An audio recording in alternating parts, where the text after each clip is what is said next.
ప్రస్తుతం మనతో పాటు మొహమ్మద్ కలీం గారు ఉన్నారు, బీఆర్ఎస్ పార్టీ సీనియర్ నాయకులు. కలీం గారు చెప్పండి, ఈరోజు అంటే గతంలో కూడా ఏసీబీ విచారణకు వెళ్ళినప్పుడు కూడా మీరు మాట్లాడడం అనేది జరిగింది. ఇది రెండోసారి కూడా ఈరోజు కేటీఆర్ గారిని విచారణకు రమ్మన్నారు.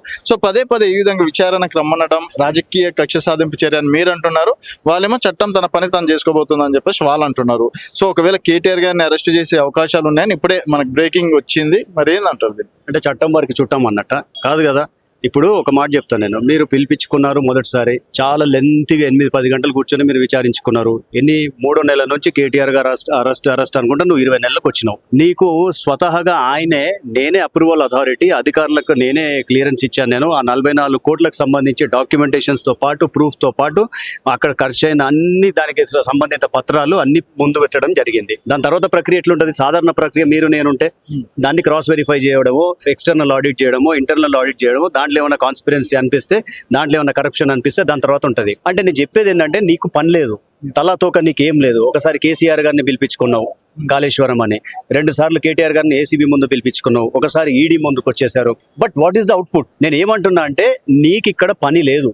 రెండోది, చాలా క్లారిటీగా మనిషి, ఇప్పుడు మీరే చెప్తున్నారు, సారీ మైక్ పట్టుకుంది నేను అంటే, నేనేమో మైక్ పట్టుకోలేదు మీరు పట్టుకోలేదు అంటున్నాను అంటే దిమాగ్ పనిచేస్తలేదు సీఎంది. క్లియర్గా క్లారిటీ ఏంటంటే, దీనికి కావాల్సిన మొత్తం అనుమతులు, పరిపాలన అనుమతులు నేనే ఇచ్చిన అని చెప్పేసి క్లారిటీ ఇచ్చిన తర్వాత దానికి క్లీన్ చిట్ ఒకటే పాయింట్ అది. సో ఎక్కడ కూడా మీకు అవకతవకలు జరగలేదని వాళ్ళ అధికారులే చెప్పారు. అవకతవకలు కాదు, ఇది పరిపాలన పరంగా ఎక్కడో చిన్నగా తప్పులు జరిగినాయి, దానికి అప్రూవల్ ఏదైతే స్టాండర్డ్ ఆపరేషనల్ ప్రొసీజర్ ప్రకారంగా తీసుకోవాలో అది జరగలేదు. దానికి విచారణ ఏంది నాకు అర్థం కాదు. మీరు చెప్పండి, దానికి విచారణ ఎట్లా ఉంటుంది? ఏ రకంగా విచారణ ఉంటుంది? ఏ రకంగా కేటీఆర్ గారిని అరెస్ట్ పక్కకు పెట్టండి, మీకు దమ్ము ఉంటే మీరు మీరే అన్నారు కదా, నువ్వు చేయి. మరి ఇప్పుడు నువ్వు 3వ నెల 4వ నెల అదే అన్నావు, అరెస్ట్ అన్నావు. నువ్వు ఒక గంటలు కూర్చోబెట్టుకున్నావు, ఇయ్యాల కూర్చోబెట్టుకుని నీకు దమ్ము ఉంటే నీ భాషలో నువ్వే మొగడు అయితే మళ్ళీ అరెస్ట్ చేసి చూపి. నువ్వు మళ్ళీ ఈ రోజు ఒక స్టేట్మెంట్, ఎంక్వైరీ పిలిపించుకున్నాడు, మళ్ళీ గంటలు ఆడ కూర్చోబెట్టుకో అంటే నీకు రాక్షసానందం పొందుతున్నావు. నువ్వు ఇప్పుడు కూడా ఇక్కడికి వచ్చి కూర్చున్నావు. నువ్వు ఒక సీఎంగా నువ్వు పరిపాలన టోటల్ అట్టర్ ఫెయిలియర్ ఇదే. సో దాన్ని కప్పిపుచ్చుకోవడానికి నీకు ఎక్కడ తలాతో నువ్వు ఏమైనా మాట్లాడుతున్నావా? ఒక ఎగ్జాంపుల్, నిన్న సినీ అవార్డ్స్ జరిగినాయి, నువ్వు ఈతల పక్కన అల్లు అర్జున్ గారు జై తెలంగాణ అన్నారు, అవతల పక్కన బాలకృష్ణ గారు 3 సార్లు అన్నారు. నువ్వు ఒక రాష్ట్ర ముఖ్యమంత్రివి. మహారాష్ట్ర లాంటి నువ్వు ఏ రాష్ట్రానికి పోయినా కూడా అక్కడ సీఎం నుంచి సెంట్రీ దాకా ప్రతి ఒక్కరు జై మహారాష్ట్ర అని మాట్లాడతారు. నువ్వు ముఖ్యమంత్రి, మూర్ఖమంత్రివి. నువ్వు నీకు సిగ్గు శరం ఉంటే నువ్వు రాజీనామా చేయాలి. నువ్వు ఉన్న రాష్ట్ర ముఖ్యమంత్రి, నువ్వు నీ రాష్ట్రానికి జై తెలంగాణ అంటే నీకు నామోషి ఎందుకు? అంటే దీన్ని బట్టి ఏమర్థం అవుతుంది? నువ్వు ఆంధ్ర నాయకుల అడుగులకు మడుగులు ఒత్తుకుంటూ పనిచేస్తున్నావు. అంటే దాన్ని ఆ విధంగా ఎట్లా చూడొచ్చు? మీరు ప్రతి దానికి తెలంగాణ ద్రోహిగా ఎందుకు ముద్ర వేస్తున్నారు? అండ్ 18 నెలలుగా సక్సెస్ఫుల్ గా పాలన అందిస్తే 100% బీఆర్ఎస్ నేతలకు మాత్రం మా పాలన కనిపించట్లేదు, 4 కోట్ల ప్రజలకు కనిపిస్తుంది. 100% మీరు చెప్పింది. ఎందుకు అంటే, మీరు వచ్చి పట్టుమని 10-15 రోజులు కాకుండానే మీకు హైడ్రాన్ ఎందుకు వచ్చింది ఆలోచన నేను చెప్తాను, మీరు అడిగిన కాబట్టి.